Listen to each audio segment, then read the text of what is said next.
پتر جه 200 مارین زین امریکا به چک گران و توپن هاوزرز در باسی باکور سوریا بون و اوه نیشانه که ولاتن یک گرتین امریکا او بودمکی درش جه دور و کار دگل هیزن خوجیهین سوریا دکر نها لبروکن پیشینه و اوه ترسا تولیبون راستا خو یا بها گران لسر امریکا بخوه دگرد. ولاتن یک گرتین امریکا هلمتا خوب و جنابرنا داعش خوردکه.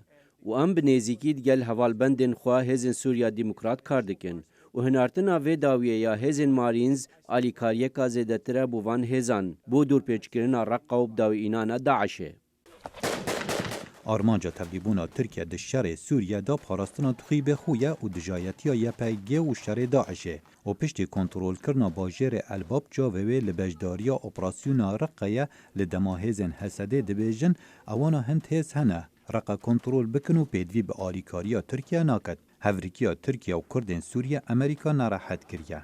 سروک کمیتات کلین در و هزین چکدارین کنگرس امریکا سیناتور جان مکین بسیار جقماندار ریبراتیا هزین ناوندین امریکا کر اره در فتا هفریکیا دنابرا کردین سوریه و ترکیه هیا و تحورای درباره وی نگرانیه؟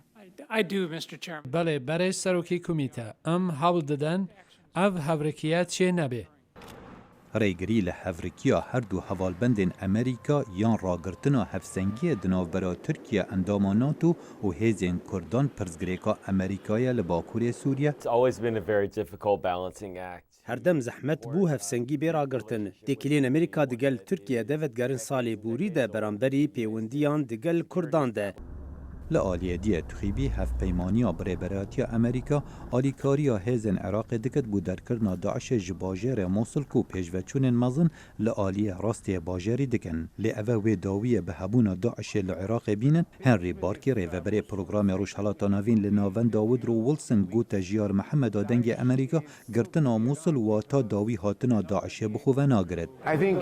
از باور دکم حتی که موصل بگیرن کوی لچن هفتیان دابید داوی به داعش ناید او آلوزی اول هوای روشحالات ناوین حزر بوچون داعش پشتوانی هیا لی بوچون لشکری جدانا کو باور دکن بگرتنا موصل و داوی به تیرور لعراق بید.